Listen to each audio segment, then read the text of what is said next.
Hello everyone, स्वागत है आप सभी लोगों का आपके अपने चैनल प्रोफेशनल ब्यूटिशियन पर। मैं हूं रेखा प्रयागराज से। आज की जो वीडियो है ये हम आज करने वाले हैं रागा का एंटी एजिंग फेशियल किट है। क्योंकि अभी क्या है 30 के आसपास पहुंचने के बाद अब देख सकती हैं फोरहेड पर थोड़ा सा ये यहाँ पे देखिए तो फाइन लाइन्स और झुर्रियाँ जो आने लगी हैं। तो हमें इसी चीज़ के लिए यहाँ पर तो फ़िलहाल नहीं है, लेकिन इस जगह पर मोबाइल चलाने की वजह से थोड़ा ज़्यादा आ रही हैं, इस जगह पर है। तो इस वजह से आज हम जो है ये करने वाले हैं और काफ़ी अच्छा फेशियल है रागा का। इसके हमने काफ़ी डायमंड वगैरह सब कुछ किया हुआ है और इसका रिज़ल्ट बहुत अच्छा आता है। अगर हम बात करें कितने की पड़ता है तो ये 445 रुपये MRP है, लगभग 300 कुछ रुपए का पड़ता होगा। क्योंकि ये हम सेलोबिन ऐप से मंगाते हैं और लगभग 20 और 30% के आसपास डिस्काउंट मिलता है। तो काफ़ी अच्छा डिस्काउंट भी मिल जाता है और क्वालिटी भी अच्छी रहती है। तो चलिए आज हम इसको देखते हैं कि किस तरह से इसमें पावर मास्क भी है, ये आप देख सकती हैं पाउडर वाला है, रबर मास्क जो जेली है ये भी है, और इसके साथ ही साथ इसमें स्टेप्स है फर्स्ट सेकंड थर्ड, तो इस तरीके से है। तो यहाँ पे हम किस तरह से, यहाँ पे लिखा भी है 1 2 3 4, तो इस तरह से हम आज इसको करेंगे। कैसे करेंगे वो आज इस वीडियो में आप देखिएगा। तो चलिए वीडियो को स्टार्ट। तो फ्रेंड्स, जैसा कि मैंने बताया कि आज हम एंटी एजिंग का फेशियल कराने जा रहे हैं और आज हमारी जो कर रही हैं, हमारा जो फेशियल करने वाली हैं वो हमारी ये स्टूडेंट करने वाली हैं, प्रैक्टिस कर रही हैं। और बाकी जो बीच में मसाज की वीडियोस थी फेशियल स्टेप्स की, वो हमने आपको एक दिन पहले ही वीडियो जा चुकी है चैनल पर, तो प्लीज़ आप उसको देख लीजिएगा। उसमें आपको मसाज के स्टेप दिख जाएंगे जो कि हमारी स्टाफ ने किया था। तो चलिए, अब यहाँ पे सबसे पहले हमने डिटैन कराया था क्योंकि थोड़ा सा मुझे डिटैन चेक भी करना था। श्लोका का जो है वो डिटैन था, काफ़ी अच्छा डिटैन था, तो डिटैन हमने ले लिया था। ब्लीच वगैरह मैं नहीं लेती हूँ, मुझे शायद ब्लीच लिए 1.5 से 2 साल हो चुका है। मैं ब्लीच नहीं लेती हूँ, मुझे ठीक नहीं लगता क्योंकि स्किन उससे एक तो ठंडियाँ पड़ रही हैं और बहुत ज़्यादा ड्राई होती है। वो केमिकल होता है, वो सबको पता होता है, पर कुछ लोगों को ऐसा लगता है कि चलो ठीक है ग्लो आ जाएगा इसलिए लोग लेते हैं, लेकिन मेरे हिसाब से वो ज़रूरी नहीं होता है। आपको ब्लीच जितना हो सके उतना अवॉइड करना चाहिए, ठीक है। तो यहाँ पे बाल मेरे हैं, बाल मुझे अगर मेकअप वगैरह करना रहता है तो मैं बाल को निकलवा देती हूँ थ्रेड से, लेकिन मैं वैसे इसलिए ब्लीच नहीं करती हूँ, ठीक है। तो यहाँ पे जो कि पहला स्टेप जैसा मैंने कहा था, टैनिंग पैक लगवाया था, उसको 5 मिनट रखा, फिर उसके बाद मसाज कराई और फिर उसके बाद हमने तुरंत मसाज कराई। क्योंकि हम जो डिटैन पैक होता है, हमने बहुत बार बताया, आज फिर से बता रही हूँ कि वो जैसा कि डिटैन पैक एक जैसे कि एक सरफ होता है, निरमा होता है। जब हम कपड़े को भिगोते हैं तो वो फूल तो जाता है, लेकिन उसको हमें खींचना पड़ता है। सेम उसी तरीके हमारी टैनिंग होती है, वो फूल तो जाएगी पर हमें थोड़ा मल के उसको हटाना पड़ता है। तो सेम चीज़ हमें डिटैन पैक के साथ भी होता है। तो यहाँ पे वो हुआ, उसके बाद कि क्लेंजर हुआ। हमारी स्किन जितनी ज़्यादा क्लीन होती है, डीप क्लीन होती है, उतना ही अच्छे से हमारी जो क्रीम होती है, हमारे जो टोनर होते हैं, हमारे जो सीरम होते हैं, वो बहुत अच्छे से पेनिट्रेट होते हैं। तो यहाँ पे जो क्लेंजर था उसको फिर से क्लिनजिंग करवाया। पहले क्लेंजर हुआ था, टैनिंग से पहले क्लेंजर हुआ था, अभी भी टैनिंग पैक लगा, उसके बाद क्लेंजर हुआ। अभी इस फेशियल किट में क्लेंजर था, जैसे एंटी एजिंग का है तो कोई भी स्टेप्स को हमें स्किप नहीं करना, हटाना नहीं है। सारे स्टेप्स को हमें फॉलो करना है, ठीक है। सारे स्टेप्स को हमें करते हुए चलना है। तो यहाँ पे क्लेंजर हो रहा है। क्लेंजर होने के बाद क्लेंजर को हमने सिर्फ 2 मिनट किया और 2 मिनट क्लेंजर करने के बाद यहाँ पे स्टेप पर बिल्कुल ध्यान मत दीजिएगा, कैसे करना है स्टेप बाय स्टेप्स यहाँ पे ये देख रहे हैं हम, ना कि स्टेप्स जैसा हमने बताया स्टूडेंट कर रही हैं। तो आपको बहुत सारे स्टेप्स थोड़े से गलत भी लग सकते हैं, इस वजह से मैं नहीं कर रही हूँ कि इसको आप फॉलो करिए, ठीक है। इसको बिल्कुल भी थोड़ा बहुत आप समझ सकती हैं, लेकिन बहुत ज़्यादा हम नहीं बोल सकते कि इसके आप सीख कर इसकी प्रैक्टिस करिए। तो पहला स्टेप स्क्रब हो जा, क्लेंजिंग हुआ, फिर स्क्रब होगा। तो यहाँ पे और स्क्रब के बाद फिर यहाँ पे हमें ब्लैक हेड्स को थोड़ा सा स्टीम देंगे, ब्लैक हेड वाइट हेड्स को रिमूव करेंगे। उसके बाद हम टोनर देंगे जो कि हमारी किट में है। टोनर तीसरे नंबर पर हमारे, हम चौथे नंबर देखो पर हर सीरम फेशियल है, अलग अलग है। जैसे एंटी एजिंग का है या पिंपल्स का है, उनमें जो इंग्रेडिएंट्स पड़े होते हैं वो जो होते हैं वो अलग अलग होते हैं। इससे डिसाइड होता है कि ये किस स्किन टाइप का है या किस स्किन के लिए, जैसे पिगमेंटेशन के लिए, झाइयों के लिए अलग से फेशियल आते हैं। तो जैसे एंटी एजिंग में क्या होगा कि जैसे आपकी एजिंग जो आ रही है बहुत तेज़ी से, हम ऐसा बिल्कुल भी नहीं कहेंगे कि आप फेशियल से बिल्कुल ख़त्म कर सकती हैं, बिल्कुल तो नहीं ख़त्म होती, लेकिन हाँ काफ़ी हद तक जो बहुत तेज़ी से एंटी एजिंग की प्रॉब्लम हो रही है जो रिंकल्स आपके पड़ने वाले हैं बहुत तेज़ी से, बहुत जो डार्क हो जा रहे हैं, वो काफ़ी हद तक रुक जाता है। एक बहुत ज़्यादा तेज़ी से नहीं बढ़ता है, बहुत स्लो हो जाता है। और अगर आप इसको कंटिन्यू करती हैं, डेली रूटीन आपका जैसे क्लेंजिंग होना चाहिए, टोनिंग होना चाहिए, और आपका सीरम स्पेशली होना चाहिए, जो कि हमारे पास अर्बन कलर का एक सीरम है जो कि बहुत बहुत ज़्यादा अच्छा है। आपको मैं कुछ ही वो मेरे पास है और वो ख़त्म हो गया है, इसलिए मैं आपको नहीं दिखा पा रही हूँ। वो इतना अच्छा है कि मैं उसको जितने लोगों को दी हूँ फाइन लाइंस, उसने रिड्यूस बिल्कुल ख़त्म किया है। तो वो सीरम बहुत ज़्यादा अच्छा है, थोड़ा सा कॉस्टली है पर वो बहुत ही अच्छा उसका रिजल्ट है। मैं आप लोगों को ज़रूर दिखाऊंगी उसको कुछ दिनों में, क्योंकि मैं खुद के लिए ले रही थी, क्योंकि सीरम बहुत ज़्यादा इंपॉर्टेंट होता है अगर आप एंटी एजिंग की, ये वैसे तो हर चीज़ में होता है पर एंटी एजिंग के लिए स्पेशली बहुत ज़रूरी होती है। जैसा कि मैंने कहा स्टीम देना है, तो हम यहाँ पे कोई मशीन वगैरह नहीं लगाते, क्योंकि मुझे स्टीम की ज़्यादा नीड नहीं थी, कि ऑलरेडी स्किन ड्राई हो गई थी और इस बीच थोड़े से पिंपल्स भी आ रहे थे, स्किन भी ड्राई थी और थोड़ा सर्दियों का मौसम है।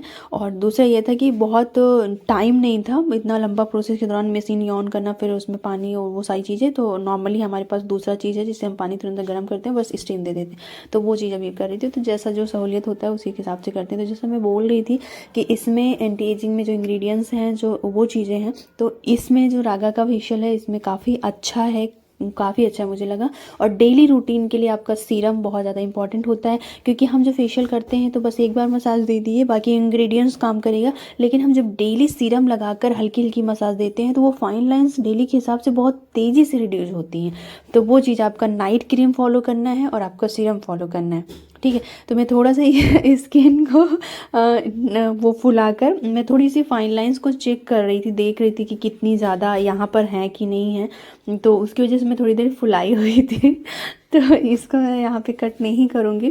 तो मैं देख रही थी कि क्या चीज़ें कैसे हो रही हैं। मैं अक्सर ये चीज़ चेक करती हूँ कि कैसे एज के साथ, एज जितना नहीं है आपको, आप कितना, जैसे मेरे जो चीज़ें हैं वो मेरे पर मोबाइल चलाने का, इसलिए मैं थोड़ा सा भी अवॉइड करती हूँ मोबाइल को, क्योंकि वो फेस पर बहुत ज़्यादा उसका असर पड़ता है, ठीक है। इसलिए मुझे ऐसा लगता है मैं अभी सो के उठी, पर ऐसा नहीं होता है, लेकिन ऐसा फील होता है कि हम अभी सो कर उठे हैं, क्योंकि मेरी आंखों के ऊपर उसका मोबाइल का असर बहुत ज़्यादा पड़ता है। यहाँ पे जो ब्लैक हेड्स निकाल रही है मेरी स्टूडेंट है, तो पहली बार ये निकाल रही, तो बहुत डर रही। तो मैं बोल रही हूँ कि डर किस चीज़ का, जब मुझे डर नहीं लग रहा है, आप फर्स्ट टाइम कर रहे हो, मुझे कोई प्रॉब्लम नहीं है, अगर पेन होगा तो मैं बताऊँगी। तो वही चीज़ें मैं बोली नहीं आप करो, तो वो चीज़ें हैं। तो कुछ ये चीज़ें हैं यहाँ पे। Black and white heads remove करेंगे, मेरे फ़िलहाल नहीं है, पर मैं हमेशा कोशिश करती हूँ कि जो लोग, जब हमारे जो लोग सीख रहे हैं वो करें, तो वो सारे प्रोसेस को अपनाएं, ताकि उन्हें ध्यान रहे कि हमें फेशियल में कब क्या कितना कैसे करना है।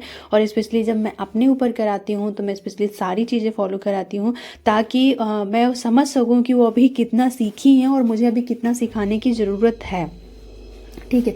तो ये चीज़ें भी होती हैं कि मुझे ये मतलब होता है मुझे खुद के ऊपर कराना, ऐसा नहीं है स्टाफ नहीं है, स्टाफ भी ये कर सकता है, पर हमें स्टूडेंट से कराना महंगा होता है। फेशियल रिस्क लेना कि एक तरीके से अगर सही स्टेप्स नहीं किए तो मेरा फेशियल का बहुत मतलब नहीं निकला, लेकिन फिर भी मैं रिस्क लेती हूँ, क्योंकि मैं खुद भी ये चीज़ के लिए होती हूँ कि नहीं कोई बात नहीं, हमारे स्टूडेंट है, थोड़ा 19-20 चलेगा, कोई प्रॉब्लम नहीं है, लेकिन इन्हें सीखना ज़रूरी है, क्योंकि मुझे समय नहीं मिलता है बहुत ज़्यादा कि मैं स्पेशली हर दिन कराऊँ। बहुत कम समय मिलता है जब मुझे मौका मिलता है कि मैं फेशियल लूँ, और फिर हम इन लोगों को कब मौका देंगे कि ये लोग प्रैक्टिस करें। तभी यहाँ पे जैसे टोनर भी लग चुका था, टोनर वीडियो स्किप हो गई बीच में, मैं नहीं दिखा पाई, पर इसी में स्टेप्स में है। और उसके बाद फिर हमें यहाँ पे सीरम लगाना है। देखो जो सिंगल किट होती है उसमें कंजूसी आपको नहीं करनी है, अच्छे से, जैसे टोनर भी है तो टोनर को आप एक बार लगा के एब्जॉर्ब करा दो, फिर बाकी जो टोनर है उसे आप बीच में क्रीम में या कहीं भी ऐड कर करके उसको पूरी स्किन में ले जाओ, उससे स्किन का पीएच लेवल बहुत बैलेंस रहता है। यहाँ पे मेरी जो क्लाइंट आई थी उनका बॉटल जो था वो गिर गया था अचानक से। तो यहाँ पे ये चीज़ें, जैसे अब सीरम है तो सीरम को आपने एक बार लगाया, नेक में लगाओ, फिर गले, फिर मसाज करो, एब्जॉर्ब करो और फिर से एक बार रिपीट करो, ऐसा नहीं कि उसको बचा लेना। एक फेस की जो क्वांटिटी के हिसाब से जो एक प्रोडक्ट कंपनी रेडी करती है वो पूरा नाप तोल कर करती है, उसमें आपको बहुत यहाँ पे थोड़ा सा नोज में हो गया तो थोड़ा सा स्टूडेंट के साथ प्रॉब्लम होती है, ये सारी चीज़ें को उन्हें उतना अंदाज़ा नहीं होता है। हम लोग तो आँख मूंद कर भी फेस पर फेशियल कर सकते हैं, कहीं कोई डिस्टर्ब नहीं होगा, लेकिन अब वो नए हैं तो उतना नहीं होता। तो कहने का मतलब ये है कि जब प्रोडक्ट अच्छे से स्किन में पेनिट्रेट होगा तभी वो अपना बेनिफिट, तभी वो अपने फ़ायदे अच्छे से दिखा पाएगा। चाहे फिर वो ग्लो फेशियल हो, चाहे वो पिगमेंटेशन फेशियल हो, एंटी एजिंग फेशियल हो, कोई XYZ कोई भी फेशियल किट हो, आपको प्रोडक्ट की जो क्वांटिटी है वो आपको देनी ही देनी है जो कंपनी ने आपको नाप तौल कर दिए हैं। अब बहुत बार ऐसा होता है कि कंपनी हमें पूरा शोल्डर वगैरह देती है, अगर आप नहीं करो, क्योंकि मैं पूरा शोल्डर नेक लेकर पूरा कर रही थी तो इस वजह से मैं पूरा यूज कर रही थी। अगर आप सिर्फ फेस का करती हैं तो उसमें ये संभावनाएं होती हैं कि एक बार आप फिर किसी और फेस का कर सकती हैं, या खुद का कर रही हैं फिर सिर्फ फेस का ले रही हैं और नेक वगैरह कुछ भी नहीं ले रही हैं, तो उस कंडीशन में ये होता है कि आप 2 बार कर सकती हैं। पर इसकी पैकेजिंग ऐसी है कि आप उसे पैक करके नहीं रख सकती हैं। तो बहुत बार ऐसा होता है कि अगर आपके कोई भी पैक खुल गए हैं, जो सील खुल गई है, और फिर आप उसे रख देती हैं ऐसे, तो वो फिर उसका जो असर होता है वो ख़त्म हो जाता है। तो इस चीज़ का भी ध्यान रखना है कि आप अगर बचा रही हैं कोई प्रोडक्ट को तो उसे ऐसे रखिए कि उसमें जो इंग्रेडिएंट्स, जो चीज़ें, सामग्री हैं, जो भी प्रोडक्ट है उसमें वो ख़राब ना हो, या उसमें सरद गर्म ऐसा कुछ ना हो। यहाँ पे अल्ट्रासोनिक मशीन जो है वो सीरम के बाद में लगा रही हूँ, आपको क्रीम में भी अब मैं सीरम लगाई उसके बाद मैं क्रीम लगाऊंगी। तो मुझे क्या यहाँ पे करना है कि जैसे कि मैं सीरम में भी दे रही हूँ और मैं क्रीम में भी दूंगी, मुझे क्रीम को भी अंदर बहुत अच्छे से पेनिट्रेट कराना है और सीरम को भी अच्छे से पेनिट्रेट कराना है, एंटी एजिंग का है। तो यहाँ पे जो ये मशीन है इसको 2 मिनट हमने इसमें दिया और पूरा एब्जॉर्ब हो गया। इसी के ऊपर क्रीम अप्लीकेशन कर दिया और क्रीम के ऊपर 3 मिनट दिया, टोटल 5 से 6 मिनट हमें देने होते हैं। तो हमने टोटल क्रीम, ये सीरम और क्रीम में दोनों में दे दिया। और मैंने ये पाया कि अभी मैं आज जो ये फेशियल का जो वॉइस ओवर कर रही हूँ ये मैं 4 दिन के बाद कर रही हूँ, तो मैंने ये पाया कि मेरी स्किन पहले से थोड़ी सी टाइट लग रही है, जो फाइन लाइंस की जो थोड़ी बहुत प्रॉब्लम थी वो भी हल्की सी डल सी लग रही है, जो बहुत ज़्यादा थी वो मुझे थोड़ी सी कम लग रही है। हाँ, लेकिन इसमें आप बहुत ज़्यादा ग्लो की अपेक्षा नहीं कर सकती हैं कि हाँ मतलब इस फेशियल से आपका फेस बहुत ग्लो करेगा। जो मुझे मैंने एनालिसिस किया तो इसे आप एंटी एजिंग के पर्पज़ से ही फेशियल कराइए, ऐसा बिल्कुल मत सोचिए कराइए कि ये बहुत ज़्यादा आपकी स्किन पर ग्लो लेकर आएगा। हाँ, क्लीन दिखेगा, साफ दिखेगा आपका फेस, लेकिन ये आपके फेस में बहुत ज़्यादा ग्लो जैसा गोल्ड डायमंड होता है वैसा नहीं लेके आएगा। एंटी एजिंग का है तो एंटी एजिंग के ऊपर वर्क करेगा।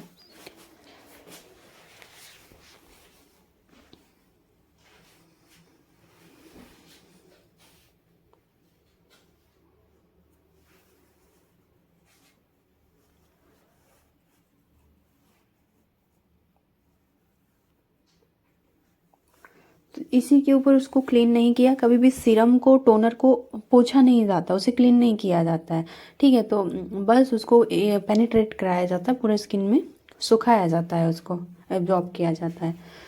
तो वही चीज़ें हो रही। बाकी जो स्टेप्स थे वो आप लोगों ने पहले ही मसाज के देख लिए थे। पैक भी आपने रबर मास्क जो लगा था इसमें था, वो भी आपने पहले वीडियोस में देख लिया था। तो आप लोग चैनल पर नए हैं तो मेरे चैनल को सब्सक्राइब करिए। मेरा सेकेंड जो चैनल है वो रेखा मेकअप आर्टिस्ट के नाम से है, उसे भी अगर सब्सक्राइब नहीं किया तो कर लीजिएगा, उसका लिंक मैं डिस्क्रिप्शन में दे दूँगी, ठीक है। और इस चैनल को भी सब्सक्राइब नहीं किया है तो कर लीजिएगा। वीडियो पसंद आए तो लाइक कर दीजिएगा और किसी के काम के लगे तो शेयर कर दीजिएगा। चलिए, आप लोगों से मिलती हूँ नेक्स्ट वीडियो।